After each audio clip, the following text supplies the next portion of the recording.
All right.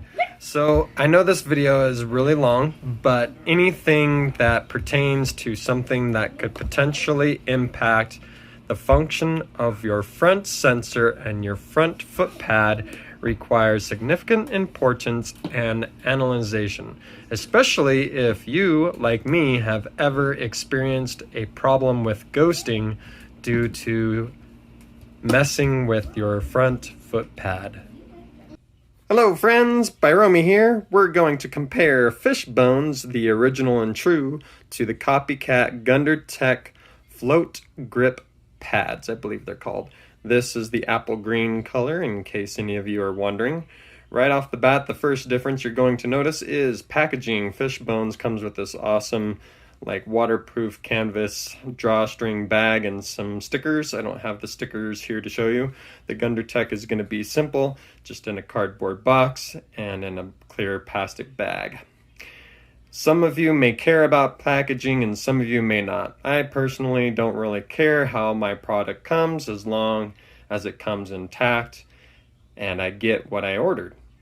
I'm going to take us on a little tangent. Don't go anywhere. This video is extremely important for any of you who are considering Fishbones, these Gunder Tech things, or any other front foot pad concave solution. I'm still making cat videos, but those cat videos are now being directed to a separate channel called Cats and Fluff, as well as my random tips and reviews video going to a separate channel of Modnar Spit. So this channel, Byromi, is going to continue to be more about one-wheeling as long as one-wheeling continues to be my major interest in entertainment. Whenever I can actually get out and entertain myself with one-wheeling, because I got a busy life. I got 6 kids, I got 4 cats, and I got 2 jobs, sort of, anyway.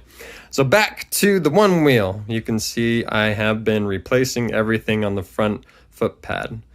Messing with your front foot pad and the sensor is something you have to take very seriously. You have to take precautions, because if you cause any errors with your sensor because you took off the grip wrong or you applied another grip on top of it incorrectly, you can cause ghosting problems. So I'm very particularly concerned on how I'm going to impact my front sensor because of the ghosting problem I had once and watching my one wheel fly into the air and go crashing on the ground. Luckily, no one was injured and my board continued to work. So, my first concern about these is from the images online, it looked like they were far too wide, that they have to impact the sensor. They just have to. On Facebook, on the Pint Owners Forum, I was called out for calling these a copycat. So if you didn't think me calling them a copycat is rude, well, we'll just say they were inspired by Fishbones, because Fishbones came out with the idea first. And sometimes, people get inspired by a product and improve it. And there's many people who are saying that this is an improvement, and I don't think so, and I'm going to list all the reasons why. And we're going to test this together. So first off, we are going to look at the amount of adhesive here. You can already see that this is going to impact the sensor. Looking at this one, the adhesive area is much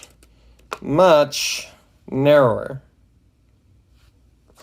It does not impact the sensor. As long as you apply the Fishbones correctly all the way to the edge, they will not impact the sensor. This is not true of Gunder Tech. This will impact the sensor. The adhesive is going right over the top of the sensor. So right off the bat, I can tell you that this is not a better product in relation to creating a product that does not impact the sensor. Because this applies over the sensor, you might as well also consider the foam and rubber front concave solutions as well. If you are looking at this because you are leery about using a full contact solution, then you're wrong, because it's contacting the sensor. It may not be contacting the entirety of the sensor, but it is contacting the sensor. All right, number 3. Gunder Tech is not left and right specific. This thing is the same. You can put it on either side. It's the same exact thing. It's not left and right specific. Fishbones is left and right specific. You cannot put it on the other side. It doesn't work. They have the fish kick, which Gunder Tech doesn't have anything for the fish kick. The fish kick, I don't have it, but it goes in between. Gunder Tech doesn't have that yet. So another reason why Fishbones is better is that they are designed more specifically to match the shape of the footpad, to match the shape of the sensor. Reason number 4, grip tape. And please excuse any noise you hear in the background of this video. As I've said before, I've just got way too busy of a life to be messing with editing, and I gotta get this video out. Plus, I mean, wouldn't we all rather be outside floating anyway? Reason number 5, they are not compatible with the Flight Fender. Now, granted, this is kind of more of a subjective reason, but it's a reason nonetheless. I'm going to use my library card to continue to fillet these off of there, because you can't just simply pry them off the board. Otherwise, the actual adhesive that keeps the Velcro stuff on is going to come off. Now, I can show you that does come off somewhat easily, but there's enough adhesive over the entirety of it that they're not going to come off. I haven't ever had these come off. I've gone off-roading with them. I've done all sorts of terrain, and they've never come off on their own. You can say the same thing about the Gunder Tech. I can peel off the adhesive on these as well, but you can see there that the adhesive does come up off of the Gunder Techs just as easily as it does with the Fishbones. So when you do fillet them, you want to make sure that the credit card or the fillet tool, which is basically just a credit card, goes between the 2 different layers of Velcro and not between the board or the fishbone itself. Otherwise, you're going to be removing the adhesive and not the Velcro grip teeth material. The adhesive is applied in 2 pieces, so you want to fillet the front part first and then align the credit card again between the 2 layers of the teeth of the Velcro. And then, trying to do this video one-handed here, then you can proceed to fillet the fish bones right off your board.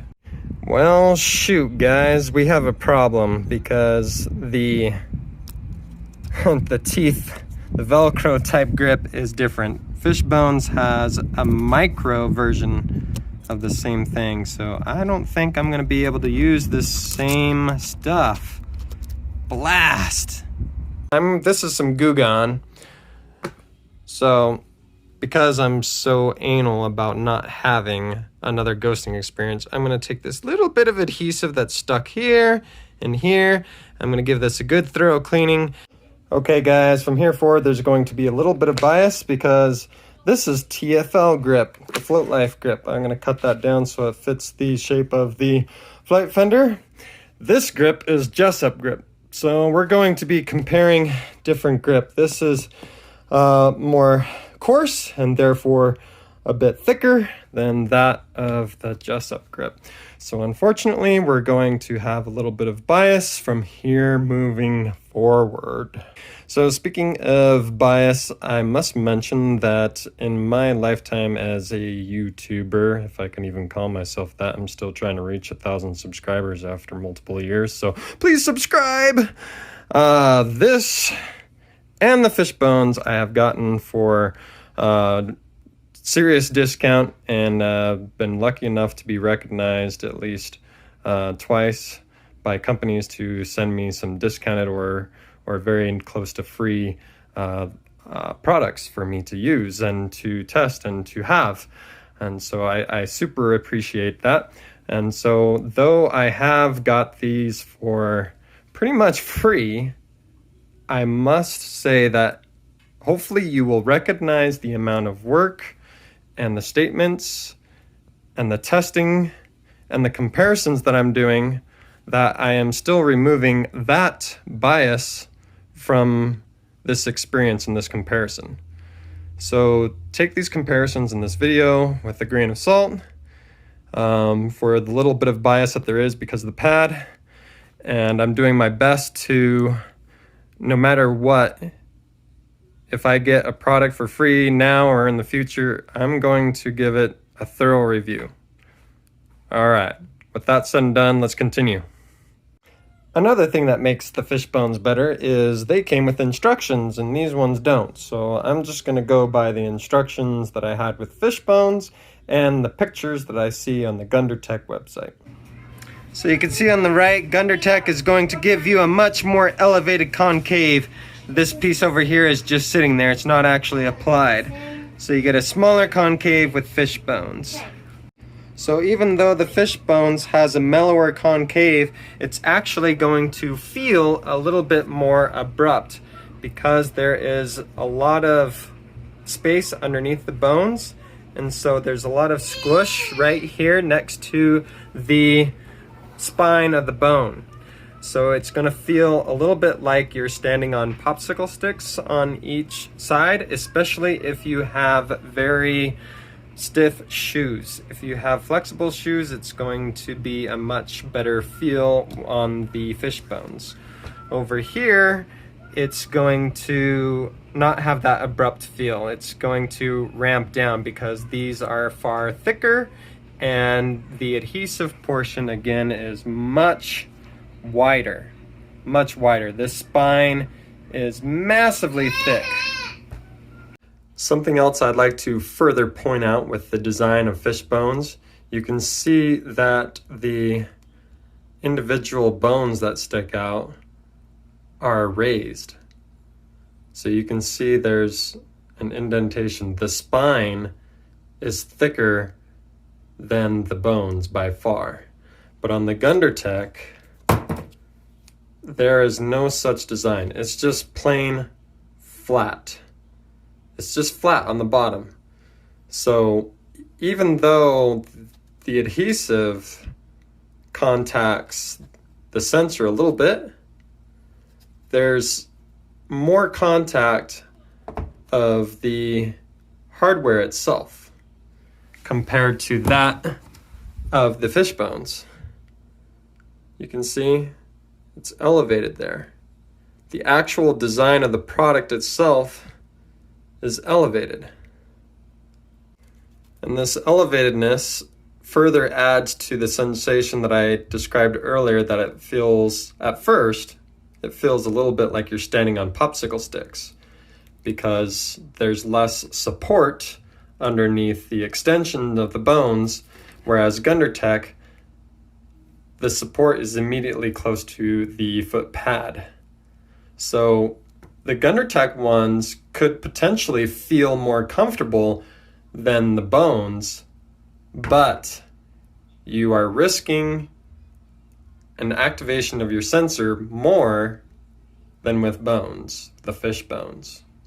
Do you want a product that's designed to be as contactless to the sensor as possible, or are you going to save a few 20s and get something that is merely inspired and, as I like to call, a copycat, and some people call phones fake Fishbones?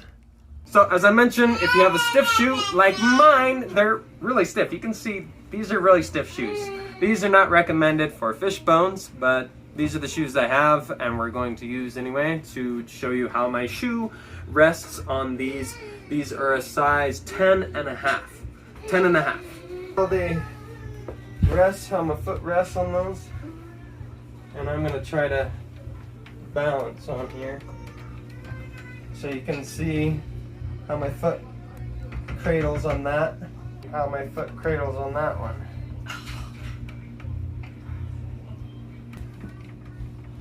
There's corner to corner, so you can see how the foot is cradled on each of these products.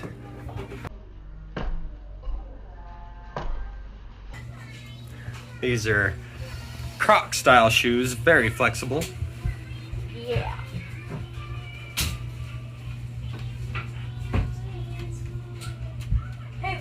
My daughter is 12 years old. Whoa.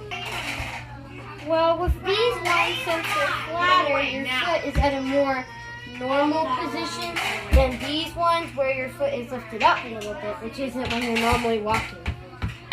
Yeah. So I don't know how that would affect, because I haven't ridden with them yet, so yeah. We should do that. What happens if a pebble gets stuck underneath the flappy portions of either Fishbones or Gunder Tech?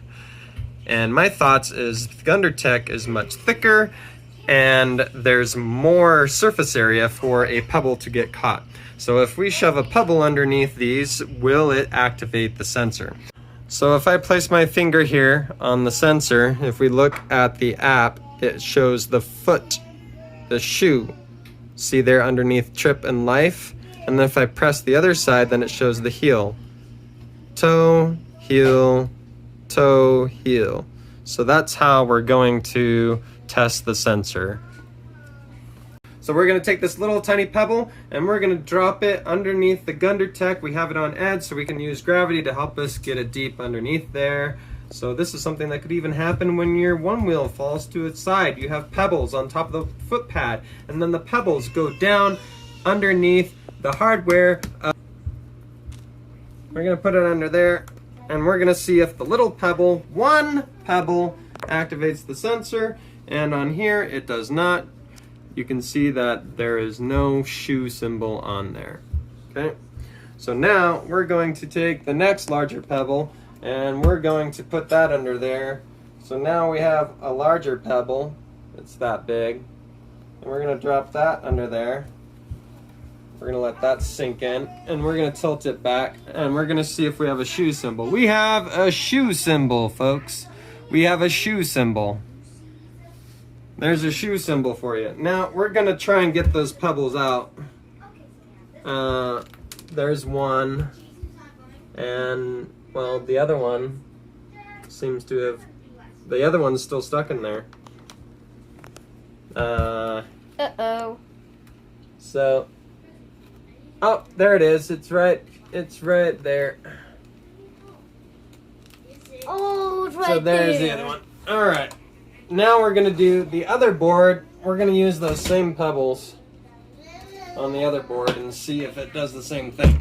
First, we got to switch to the XR. We're going to switch to the XR so that we can look at the correct board here. So we're going to drop again the board on its side, and we're going to do the small pebble first, and we're going to put it under here, and we're going to flop it back up. And we're gonna look at the app, and there is no shoe symbol unless my son touches it. Now we're going to tilt it over again, and we're gonna get up this pebble here. Watch out, you're gonna get your feet smashed, boy. Yeah, there's like my toe. Yeah, and we're gonna put that underneath here too. You see, it's even hard to get it to stay into there because there's less surface area. The way it's been designed, there's less of a chance for a pebble to even get stuck in there. So, we're just gonna, there we go. We got a pebble in there. There is still no shoe symbol. Let's get the next bigger pebble. Let's get this one, let's put that in there. We're gonna put that in there. Ugh. Look at that, that's sticking up in the air. Alright, now we got a shoe symbol. So we got two big rocks in there, and there's no foot symbol. If we shove it in there a little bit more, then the foot symbol should come on. Yep, there we go. So look at those rocks. You have to really shove those under there in order for it to get to even have a sensor activation. How is that even going to happen? It's very unlikely to happen. Very unlikely. So the chances are there, but it's very unlikely. Now let's get this board again. Let's get this board. Let's use the big rocks. Let's put them under there. Let's put one. Let's put one under here, and let's put one under here, and then we need to disconnect, and we need to go back to the Onewheel Plus. We need to turn it back on because it's been off long enough that it's turned off on its own. Onewheel Plus. And we got a foot activation. Let's pull out one of the rocks. Oh, I need my personal space. Oops. Oops. What? It's because the sensor was activated when we turned it on. Alright, so let's turn it back off and we'll turn it back on. If you do anything to your foot pad and you turn on your board and you get that error, you have done something wrong. Even if all you've done is replace the grip tape, if you get that error when you turn on the board and you know that you haven't touched the sensor with your hand, you need to double check that you have installed your grip tape correctly, that there's no bubbles, that there was no dirt or blob of adhesive underneath your grip tape. If you see that error when you turn on your board, you need to rethink what you've done with your front foot pad. Ooh. So the chances of a rock getting underneath there and causing a false activation of the sensor are higher. It's still a very small chance that a rock is going to get underneath any of these, the Fishbones or the Gunder Tech, but the chances are higher with the Gunder Tech. You have wider adhesive and you have thicker flexible material. It's not as flexible because it's thicker. So the chances are higher, though they may be small. $30, you can make a concave with these on the back, but I do not recommend them on the front. All right, reason number, I forgot what reason we're on, but reason number whatever for why Fishbones are better than Gunder Tech is that the latest version of Fishbones taper toward the wheel. They're taller at the nose and shorter at the wheel. Gunder Tech, you have no tapering. Again, these are not built specifically left or right. I'm gonna risk testing them out on my board using this method here of adhering them to the board with half of the adhesive. Alright, so I'm also going to just put this whole thing on as designed on this side, just because I really don't want to mess pulling this up and cutting it, and I want to go out and ride because sunset's approaching, which is the best time to ride. After all, the only part that's impacting the sensor is just right here. Okay, so this one is installed as normal. This one has half the adhesive, and I'm noticing that when you push on it as if you were leaning on it, you can see just a little bit of movement on the side that's installed normal. And with the side that I've modified with half the adhesive, there's a lot more movement when you press on the far edge. Now, you can see this as good or bad. It's just something I want to show you. Alright, now it's time for my biased ride experience review. So any ride experience of any accessory, of any wheel, of any foot pad is going to be biased based on that person's... Woo! The fangs kind of saved me there, so that's awesome. Ride experience, one thing I noticed right away is the feel. The concave feels very three-stage. Feels like a three-stage rocker because the Gunder Tech float pads are very flat. So you have a flat surface raising up underneath your toes and a flat surface raising up underneath your heels. Hey, look, it's on So it's a very three-stage rocker feel. They feel weird. They're very aggressive, like you said. Yeah, really aggressive. Hello! Thanks for watching. As always, all my videos are shot and edited entirely on cell phone. My time doesn't allow me to edit this review for shorter listening pleasure. In conclusion, Gunder Tech float grip foot pads are for riders who want an aggressive concave, a near half-inch ramp underfoot. On the surface, they might look like Fishbones and resemble them, but they are not. Fishbones have a more professional packaging and were precisely designed to fit the shape of the footpad. Fishbones are a true off-sensor application when installed correctly. Gunder Tech float grip pads rest on the surface of your footpad, and a portion of the adhesive is applied over the sensor. I am including pictures and measurements of the sensor so confident, crafty riders can DIY front concave. I've seen a few people use strategically trimmed pieces of traction padding to make a front concave. Adhesive is exposed or applied only to the edges of the pad, allowing the segments over the sensor to simply rest on the top of the sensor. Modify your front foot pad at your own risk always. For more information and thoughts and pros and cons on the Gunder Tech pads, check my video description below, as well as a link that I will eventually place there to buy these used Gunder Tech pads. Have a righteous day.